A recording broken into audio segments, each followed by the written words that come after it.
Okay, welcome back to our fifth in a series of 7 debates for the upcoming Anchorage Assembly races. Today we're on District 1, Seat B, North Anchorage, which is one of 2 races out of 7 where an incumbent is running for re-election. We've already talked about this in the previous debates. There's going to be at least 5 new members, but this is downtown North Anchorage, one of the races with an incumbent, Christopher Constant, who's 2 challengers. One is John Trueblood. Hi, Chris. How you doing? Hi, doing great. Glad to see you, Jeff. Good to be here. We're going to do opening statements in a second, but we invited John Trueblood on, and he didn't get back to me on email. I called him, left a message. He called back, didn't know who I was being kind of rude. And then I said, it's Jeff Landfield. And he goes, I'm not coming on your debate. And I said, okay, wow. And he told me I hate conservatives, and he was very rude. I don't know if you met this guy? No, we never had a chance to meet yet. I was in the same room as him at one of the forums that Rachel Reese and I were at. But with that, no, we haven't had an opportunity to interact. Well, we invited every single candidate, except we didn't invite Dustin Darden for one of the West Anchorage race, and we didn't invite Nick Danger in your race because this guy's kind of perennial and he's running all the time and not really campaigning. But I'm excited to have you out on the show. We're going to have a discussion. We're going to go to opening. We're going to do an opening statement, a closing statement. Obviously, you have no opponent, so it's going to be more of a discussion here. Yep. But I'm going to start off by giving you a 2-minute opening statement to tell us about you and why you're running for re-election. Great. So in serving with Forrest Dunbar, he often said, remember that the time limit is a ceiling and not a goal. I don't think I'm going to use 2 minutes. My name is Christopher Constant. I am running for re-election to the North Anchorage District, the new North Anchorage District. I'll be the second representative, hopefully elected to that district here in April, that we created after reapportionment. And I worked really hard to create a 12th seat on the assembly so that my district, the downtown district, could have equal representation. The last 3 years have been an incredible challenge, serving during a global pandemic in which we had real leadership challenges that have borne out over the last 2 years to demonstrate that our local government, which has historically been based on trust, has needed a lot more oversight and accountability. And I've been delivering that accountability, and I intend to keep delivering that accountability until Anchorage gets back to its bright future and a new day. Thanks, Chris. We're going to go to John Trueblood real quick for a brief opening statement.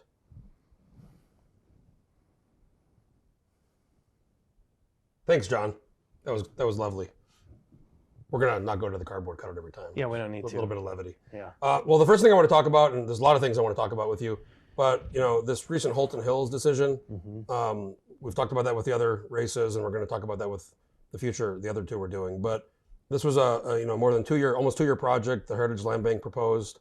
There was a RFP. This Connie Yoshimura won the bid. They were going to do a 60-acre development in Girdwood. Some people in Girdwood got very upset about it. They came to the meetings. There was a lot of controversy. They went to the community councils. It was recently revealed that Mark Butler, who was the manager of the community councils, was involved in helping them go to the different councils to support opposition to it. The assembly recently voted by 1 vote to kind of table it and kill it. And you were vocally supportive of it. You voted against tabling it. So I want to talk about the Holton Hills specifically, but this generally also just housing in Anchorage, which the cost of housing, the lack of building, and how people in the valley, builders, are kind of joking, hey, thanks for doing this because we get more work, we get more business. Right. So, I'll start by saying I am a supporter of the Holton Hills development. It was postponed indefinitely, which, if you understand parliamentary procedure, means it's not over. There's still time in the future for us to work out a solution. I was dismayed to witness the testimony that came from the public because much of the information that was presented was inaccurate, and some of it felt like it was intentionally seeded into the conversation to be inaccurate and fairly abusive. We had people who were saying we want to stop short-term rentals, who own short-term rentals. We had people who said we want to stop house-shaped boxes, meaning homes that people only use on the weekend, from going into their community, who were the same people who own several of those properties. What it really turned into, in my opinion, was an exercise in NIMBY policies, where the people who have what they want ultimately use their power and influence to maintain the value. More than one person, the testimony talked about their multiple rental properties or their second home. Yep. And in Girdwood, this is a little bit different than Anchorage proper, but workers, resort, businesses, people who didn't buy a house 30 years ago are having to commute to work every day. In the winter, it's snowing. We'll talk about snow plowing in a second. Yep. But this is a real issue. And the fact that the opponents were saying, oh, we have this master plan that's been around for decades, and nothing is, even other little smaller projects like 12 plexes, there's been big opposition too in Girdwood. We've seen it all, and that's what leads one to believe that they're not really serious about housing development, just interested in protecting their vested interests, except those who earnestly listen to the messages that were fed to them that were inaccurate. We both know that there's a failed developer who's been chased out of Tacoma who led the argument against the project, assailing the developer as a failed developer. The developer that proposed the project, Connie, who I have a relationship with, is a successful and amazing developer who's put thousands of housing units into production in this town. But no, the arguments by the kind of mendacious in the community won the day for the time. And I would like to get to your main point though of housing policy in Anchorage. Before I was elected, many years before I was elected. You're going into if you win, you'll be on your third term, right? Yes, this will be the third term. I was first elected in 2017. In 2012, I started agitating hard to create a tax abatement deteriorated property zone within Fairview to create an opportunity to increase the housing stock in the downtown. Housing has been a primary plank of my efforts since I got on the body. I've worked closely with the home builders. There are a few policy changes that have been proposed for housing that I wouldn't support. The only thing that I wouldn't support, and I'm very careful about in these conversations, is Title 23 changes, which is our building safety code. And as we're seeing with properties whose roofs are falling in right now, we have to be careful with the building safety code. But other than that, I am working hard to ensure we have good quality development for housing. Housing is the challenge of our lifetime across the world. What about housing in general? The average price of a house in Anchorage is almost $500,000. Yep. And AHFC has said we need something like 25,000 more housing units by the end of 2020. I think by 2026. Statewide. In Anchorage. Last year was like 500. Less than 500 were built. Right. So we're losing population.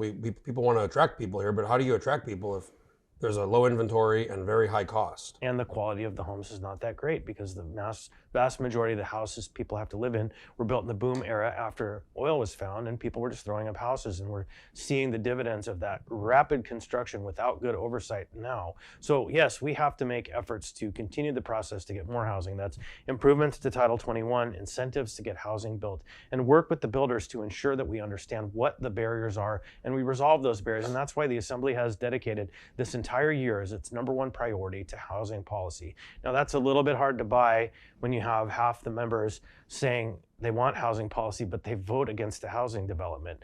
The vote was kind of interesting. I mean, like Austin Quinn Davidson was very critical of these opponents, but then other members, I think it was Felix Rivera and Meg Zaltel voted to kill it. Yep. And then the 2000 South Anchorage, LaFrance and Randy Salt voted against the project. So it wasn't really a classic partisan. It was a 7-5 vote. Right. On a substantial split. And so, there's often an argument that we vote as a block.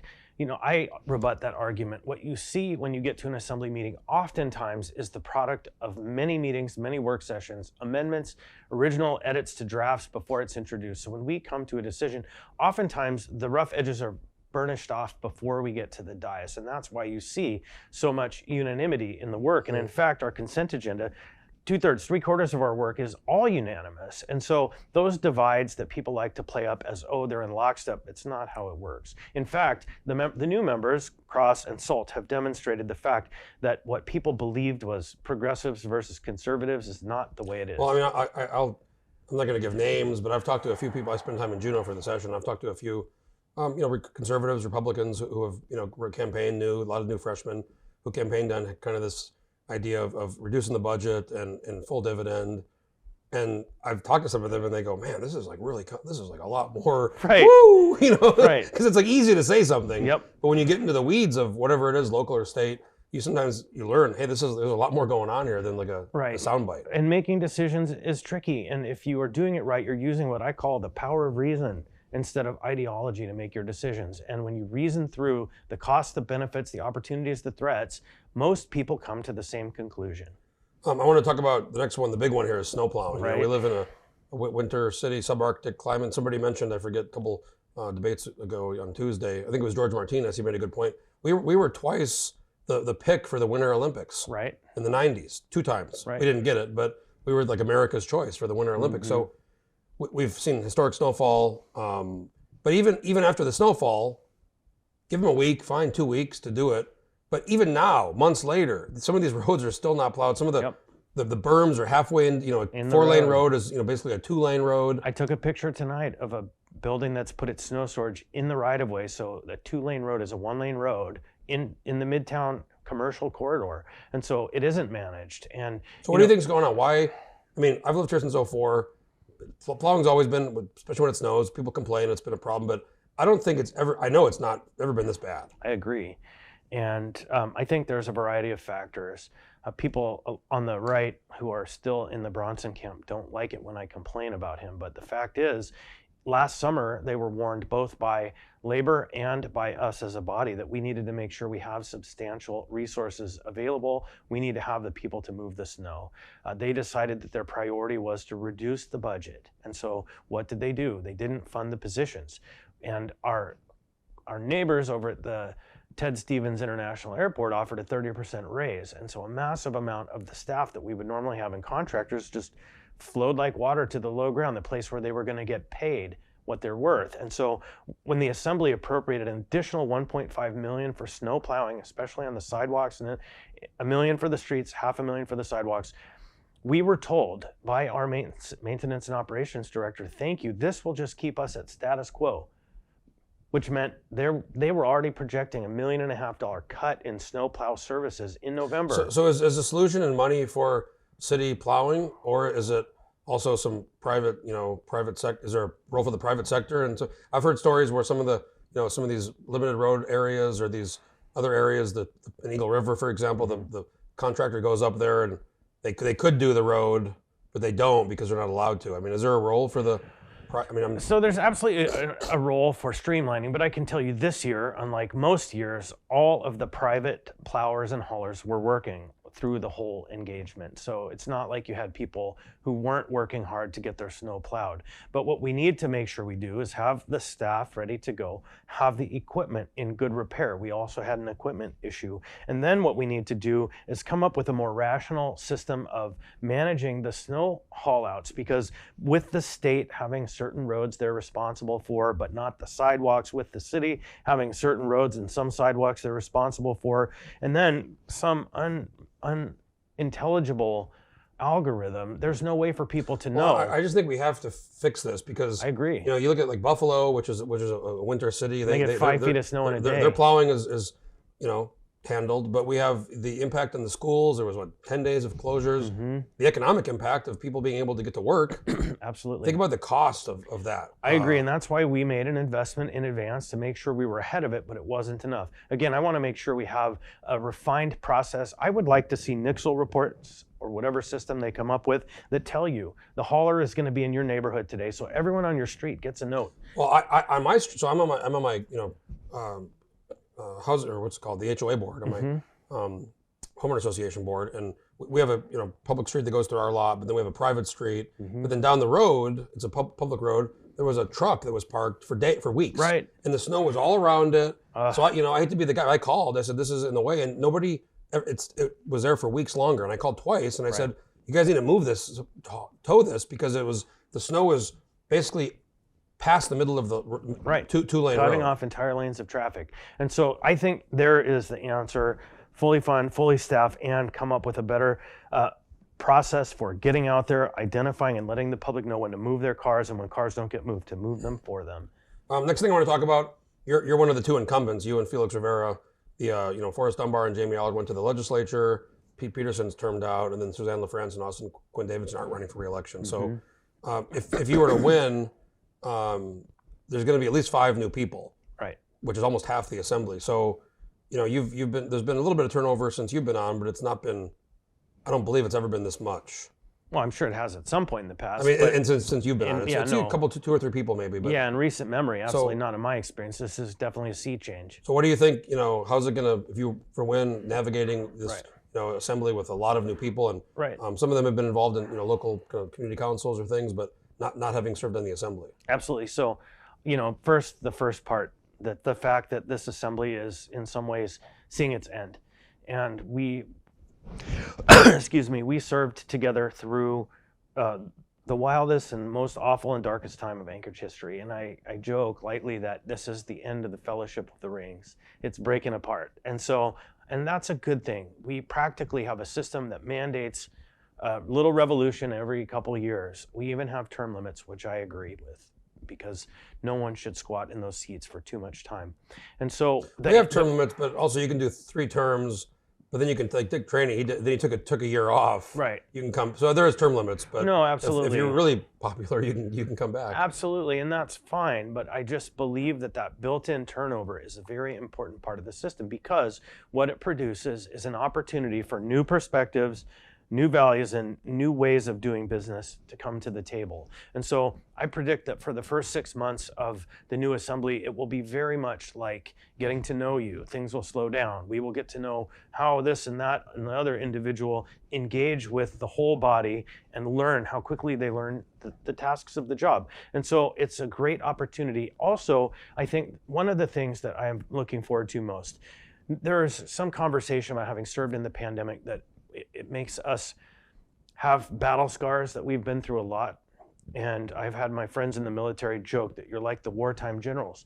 We need peacetime generals to come in and help to sow a brighter future that isn't bogged down in all of the hell and difficulties and the suffering that we had to go through, shutdowns and masks, and trying to turn off the video feed in the assembly chambers and all of that stuff. And so that won't be completely done until, like myself, Mr. Rivera, and this mayor are gone.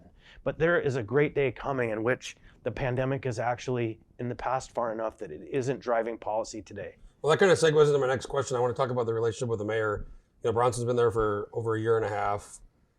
It's been really, you've been there, the mask mandate stuff, the homelessness, just the toxicity of the contentious relationship. And I think a lot of people view you as you're the vice chair, right? But you're kind of viewed as one of the leaders, I guess, of the opposition to the Mayor Bronson. Right. I know you've tried to work with him in the past on some of the homelessness stuff. I know that's been... I spent 8 months in a room with Larry Baker and Joe Gerace in a negotiation that was characterized by bad faith and lies.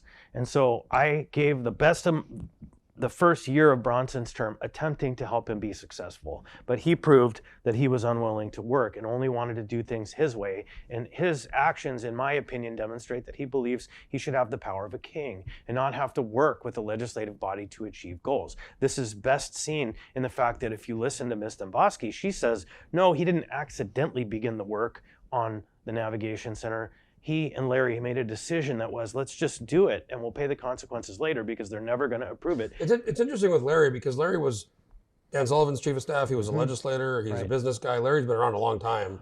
He's not one to just willy-nilly say, screw it, we're going to do it this way. I mean, Larry's been around. So it's interesting that his role in all of this. Right, but I imagine being in a room with Nikki Shabaka and Joe Gerace.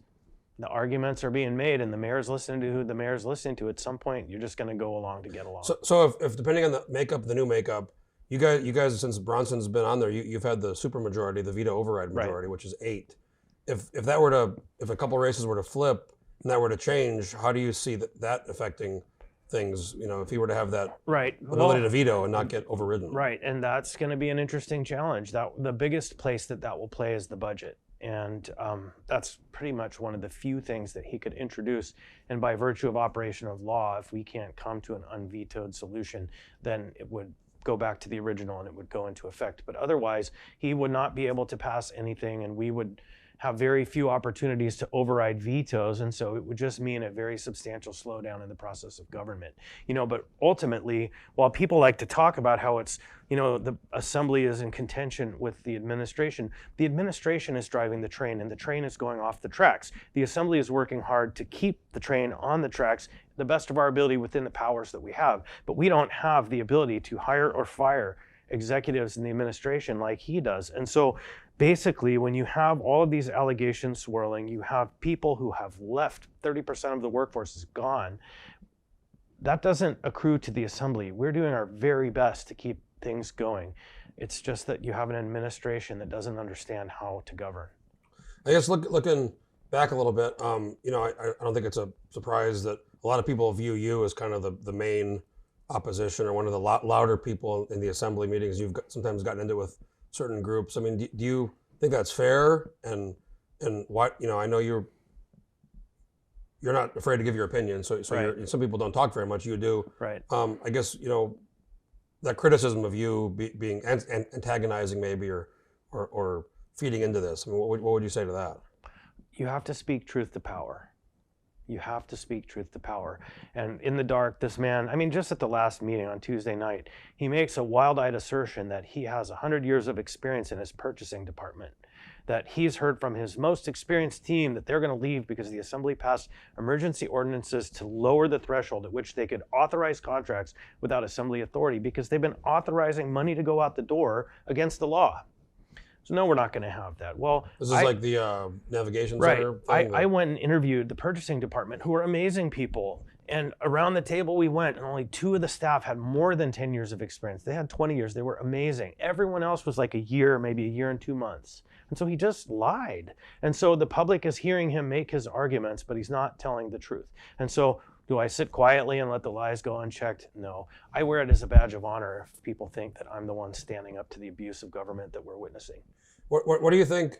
We've lost. You've mentioned this. We've lost a lot of people. A lot of Brunson's team has left. When Dunleavy started in 2018, he, not a controversial statement to say things started off rough. Right. But he by all accounts got better. Right. Put different people around him. Right. Things have improved. With Bronson, it seems to have, I don't want to say got worse, but it's not gotten better. Absolutely. I think Dunleavy had a terrible benefit, and that benefit was the pandemic. And also Putin invading Ukraine, that the price of oil skyrocketed. You're right. The budgetary pressure's gone, but the reality is that people, even the earthquake, the day he started, we had a massive earthquake, and so the people of this state rightly line up behind the executive in a time of crisis. And we had a crisis for almost 3 years of his administration. And he did not perform so poorly that the people had thrown him out. And of course, the benefit of a multi-$1,000 PFD. Bronson. And Zink. And Zink, who is my favorite. Yeah. She was a good one. She still is. She's I like amazing. her a lot. She's great. And whenever I see her, we talk about you and Twitter. Really? So, Paxton Welber's right. bio is encouraging. I think it's encouraging Jeff Landfill to tweet less and Ann Zink to tweet no, that's more. what we talk about. And so one of the things, of course. And so Bronson doesn't have that lifeline, but it is becoming apparent that he really likes to play it this way, because otherwise he would amend his ways. And the amending of his ways would mean figuring out ways to work with the legislative body, which you need to make policy proposals successful. We're not a bunch of obstructionists, objectionaries. We want to work, and it's just becoming harder and harder to work with people who don't come to the table in good faith and tell the truth.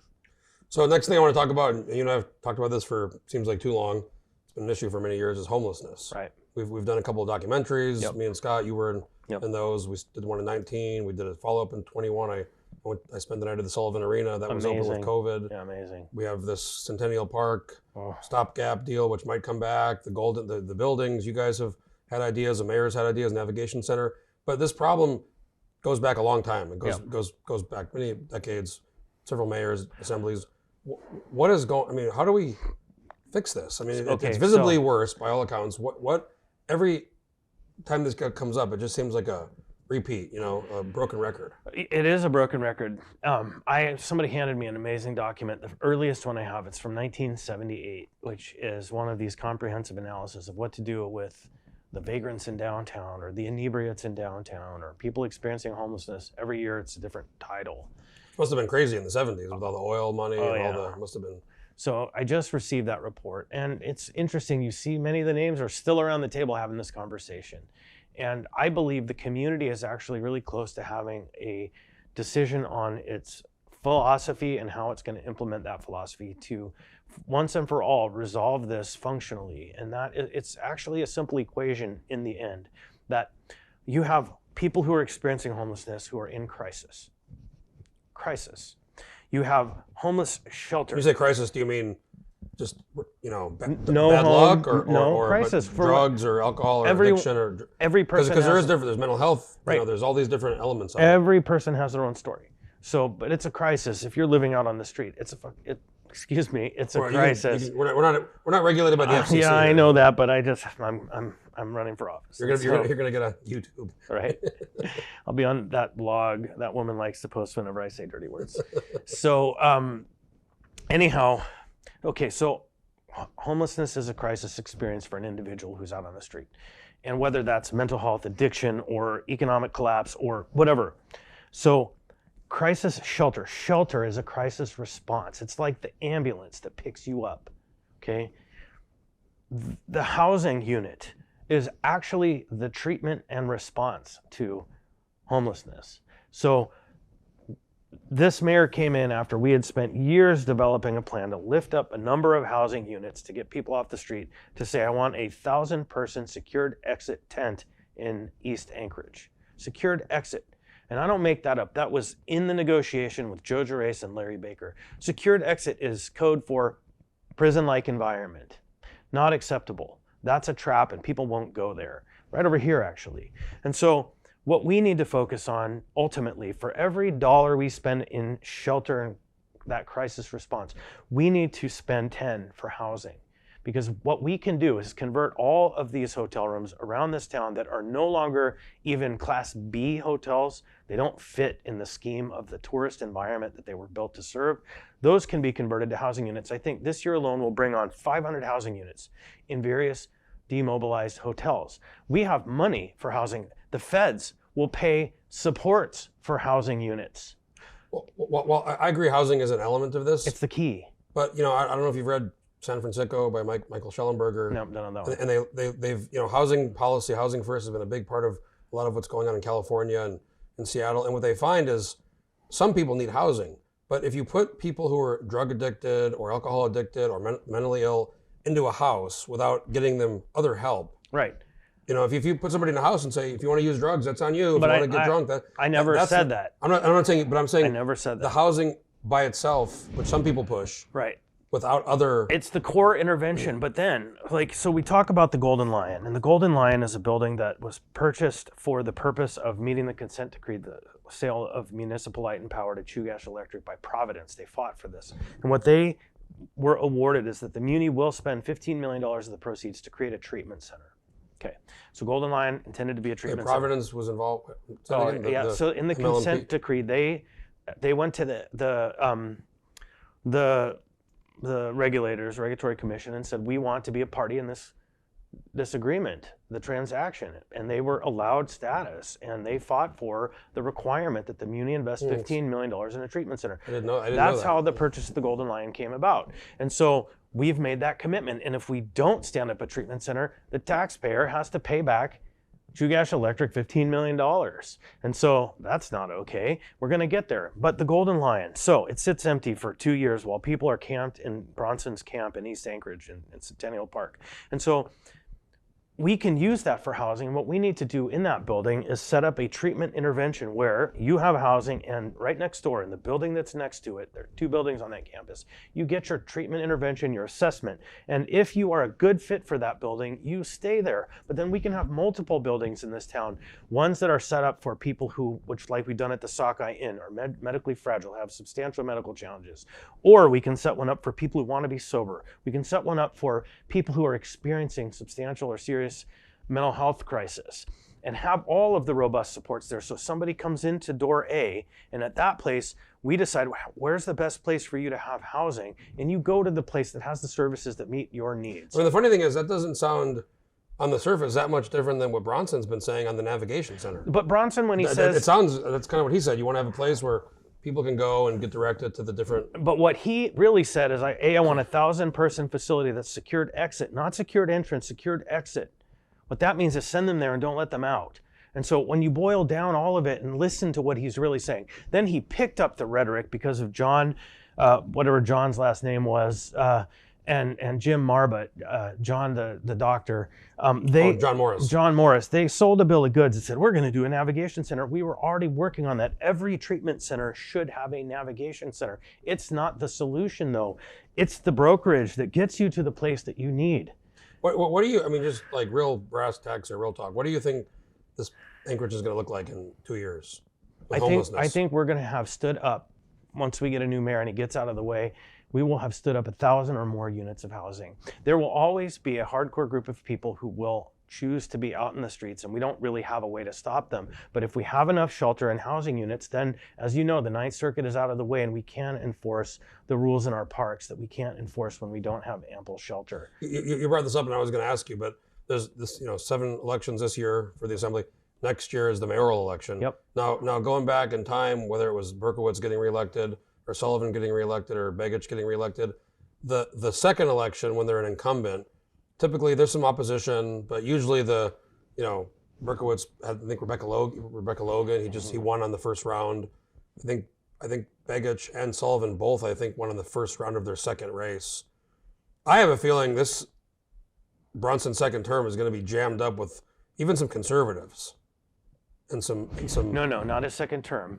A second run, right? Which would be a second term. What I'm saying is for a second term. What I'm saying is, when Begich was going to a second term for election, Sullivan and Berkowitz, there wasn't really much opposition to them on their side. Right, because they'd done the basic work of a mayor. They'd actually had basic successes, and like him or not, Sullivan was competent, and his competency came because he trusted the administration that worked for the municipality, the lifelong public servants. Well, he was on the Begich and Sullivan were on the Assembly, right? And all those servants have left. Right, the whole thing is collapsing in on itself because of the lack of leadership. So I guess just how do you see this next mayor? Because people are going to start talking about it. And are you running? That's been a thing. Yeah, no, it's a very interesting question, and I am not ready to dive into that because I have an election before me that's on April the 4th. Ballots go out March 14th. Hey, you're taking my ending. I know, but I just got to say that there is not a good answer to that question. But if I had my way, I would support a woman mayor this year. I already told you that. And so, because I think that would be the perfect counterbalance to this guy who tells Amy Demboski, he is up here and you are down here because you're a woman. That doesn't play well in my book. She says that now, but she was with him lockstep for. You're right. Until she got fired. But she's not the only one to have said that. She's just the most loud one at this time. And I'm not celebrating Amy. We are friends. We know each other. We have a relationship. You guys always said when she was in the Assembly, you guys always had we have a relationship. That awkward. Yeah. You wouldn't think you two would be friends. But it still continues to be awkward, and it will always be like that. But the way I look at it, even if half of what she said proves to be true, we have a real problem in the 8th floor. And so I think that Mr. Bronson has a very uphill battle next year, and I think that Anchorage has an opportunity to right a pandemic wrong. I just think it'll be interesting if there's some opposition. There's going to be progressive and liberal people running for sure, but I just wonder if some conservatives are going to run it, like maybe more moderate, or maybe people that are just like frustrated with how things are going. And then in that case, he's gonna, if he doesn't get to that, 45%, there'll be a runoff, and that could be interesting. Or it could, be even. We saw in Chicago with Lori Lightfoot. She's not in the runoff. Right, she's not even in the runoff. Which is like that hasn't happened for I think decades. Well, if you have conversations with the various polling agencies, people look at one of the polling companies in town and he has a major liberal spin, and his numbers are around 24 to 25% for this mayor in approval ratings. There are other polling agencies that give the mayor something closer to 30%. And so if that's the basis on which he's running into re-election, I would not want to be in his shoes. What's interesting is last year, several of the conservative candidates were running kind of with Bronson's endorsement. They were going to events, and I always thought that was strange because he really won Eagle River and South Anchorage by overall, it was with Forrest Dunbar, it was a pretty close 51-49, but he didn't win in West Anchorage or in Midtown Anchorage, East Anchorage. So if I'm a conservative running in those places, now I'm seeing some of the conservatives, they've all said, hey, I'm not a rubber stamp for Bronson. Well, last time, several of them were running with this kind of endorsement and going to events. So that's already, you can see that changing this time. Absolutely. Why join a sinking ship? Ooh, strong words from Mr. Constant. Yeah, I mean, that's enough about that guy. The bottom line is Anchorage is ready for a brighter future, and the rest of my campaign will be talking about all of the great things that the Assembly has accomplished over the last 3 and 6 years, because we've done a lot of good. We held the city together through a pandemic, even when we had an administrator who was dedicated to the idea of people shouldn't have masks, people shouldn't vaccinate, and that he has the right to turn off the video stream for an Assembly meeting and tell security to go home. And so I was right there for that. Right, all of those facts are true, and we're in just a new environment in which the people are going to start demanding competency in their executive. Well, the next thing I want to talk to you about is the body cams. A couple years ago. Absolutely. The residents voted to fund those, and it's 2 years later, they haven't been implemented. I know that unions, there's been questions of policy on release and storage, but Yep. you know, the troopers have them, big departments, small departments across the country have them. Why, what's the holdup with these body cams? So what I understand is that they are now actively preparing to make the purchase of the cameras. They've selected or will soon be selecting the final vendor to get the items ordered. And then the process is in binding arbitration. So the way our union works under the municipal code is that they can't strike. And so the union takes up a firm position, they get binding arbitration. So arbitration takes a bit of time. And I believe it's through the spring and maybe early summer that arbitration process will play out. But whatever the arbitrator decides, that's final. And there's no appeal. And so we will get to body cams this year for sure. It's regrettable that it's taken so long, but I mean, there were the first conversations were like, you know, does the officer have to have the camera on when they go to the bathroom, right? And because there are some people who say that camera must always be running. And so that's one side of the conversation. And yes, I think you hit it up. That's weird. It boils it right down to the last couple questions. Can they review it before they make their reports, right? And a couple of other things. And so I mean, so I know one of the questions is on the review, and I think it's reasonable if there's an incident, if there's an altercation, if shots are fired. I don't think there's anything wrong with letting them. I mean, we're talking about that, with, I forget one of the debates we just did, but when you're in a hardcore situation like that, your mind, adrenaline's racing, you might not have the best memory of it, Right. I don't think there's anything wrong with, before it's released, letting them see it. No, or letting them review what happened. Yeah, well, it's not before it's released. I think the question is before they fill out the report, can they watch the video, right? And I think that reasonable minds can disagree on whether that is okay. One side would say, just what you said, it's great to let them have the facts and review what happened, so in case their memory is fuzzy, they get it right. But police officers are also supposed to be the reporter, the recorder, the witness. They can actually come to court and be a witness just based on what they saw, right? And they can tell another officer, and that officer can give testimony as hearsay because they're law enforcement and sworn. And so that side is, well, maybe they should have to give the report from memory and then have an opportunity. You're right. But I'm not on either side of those decisions. But you're right. It is reasonable. People can have different opinions. Right. But the bottom line is we're very nearly there. It's past time to do it. It will protect APD and the public because the records will and have historically shown that the officers are acting in the right and that a lot of people have different opinions of what happened. And so those records, once they're available, will be great. The ACLU also they want to be able to review any footage that they want to see when they want to see it. And so those are areas that are gray. And we'll see what happens, but soon. I anticipate this year they will be on the ground. Last thing I want to ask for the closing statement. We've talked about the snowplowing problem, the housing problem, homelessness. Anchorage Alaska for 10 years has lost population. The price of a house is expensive. We're not really attracting people. I mentioned the horrible situation last year where I took a picture of the park strip. The grass was all dead. Right. Which I think the park strip's like one of our main attractions for Anchorage, for downtown. That was a policy decision. And, all that being said, a lot of people, myself included, don't have a very optimistic view of the next 10 years. So I'm going to ask you, what's your vision and your view of Anchorage in the next 10 years going forward? So I'm working hard on housing policy. What I'd like to see in the downtown alone is a major project to adaptively reuse the commercial properties that have been vacated because people aren't going back to the office after the pandemic and the numbers that they were.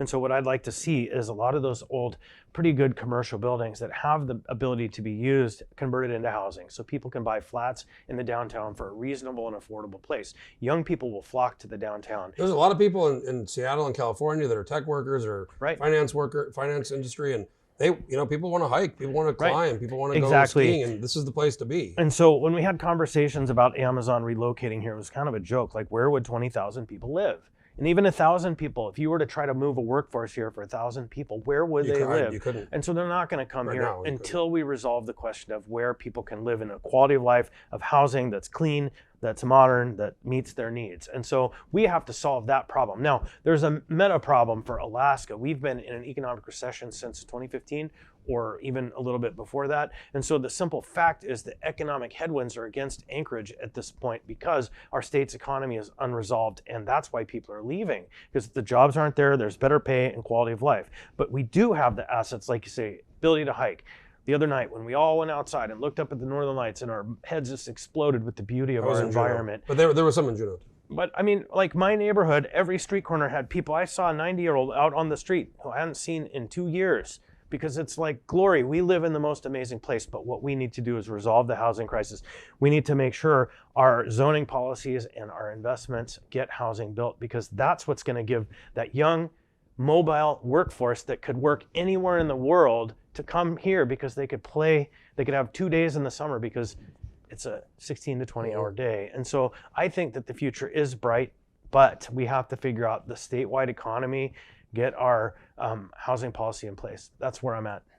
Well, Chris, I really want to thank you for coming on here and talking to me. Like we said, I'm going to give you time for a brief closing statement, but the ballots do go out on March 14th, which is next week. So it's Tuesday. Kind of coming up quick. But if you want to do a quick, we'd give John an opportunity, but I don't think he has. I don't think. It looks kind of real, doesn't it? Well, I look forward if I get the chance to have a conversation in a public forum with him, because, I did with Chris Cox the first year I ran, and it was very enlightening. But I don't know that opportunity is going to arise this time. You were last time unopposed, right? Yeah.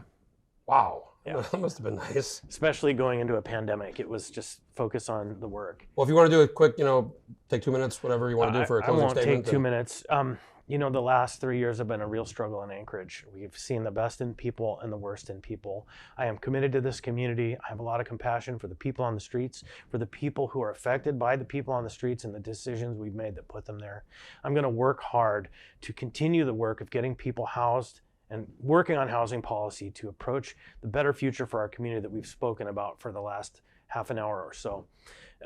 There is a fight going on right now for the heart of this city, and the public is often told that it's a fight of the assembly versus the mayor. But I think it's really the administration needs to raise up their level of competency, and we as an assembly have a duty to hold them accountable. I hear some of the folks running that they want to bring balance to the assembly because the majority that we've had that's worked together makes Anchorage out of balance. Our assembly is the balance to the mess that we've seen over the last 2 years. And so I am hopeful, and I believe Anchorage voters are going to hold the line. I welcome your support, and I look forward to the next 3 years. Thanks a lot, Chris. I want to thank you for coming on here and being part of the debate. John Trueblood unfortunately declined, and it was rather rude to me. And then we didn't invite Nick Danger. He's kind of perennial, and he's running all the time. So I will tell you this: John Trueblood is a Fairview resident, and I have a warm place in my heart for anybody from Fairview. I know your team Fairview. Well, yeah. Thanks again, Chris Conson, for coming on. And folks, I want to thank you for tuning into our 5th in a series of debates for the 7 upcoming assembly races. This is one of the races with an incumbent running. The other one we'll be doing next with Felix Rivera and Travis Santo. I want to thank our sponsors, GCI, the IBW Local 1547, and the Alaska Political Report. As we said, the ballots go out for the race on March 14th, Tuesday, and the election concludes on April 4th. So make sure to vote and stay tuned for all of our races and our assembly debates we're doing here with the Alaska Limelight. Thanks again. See you soon.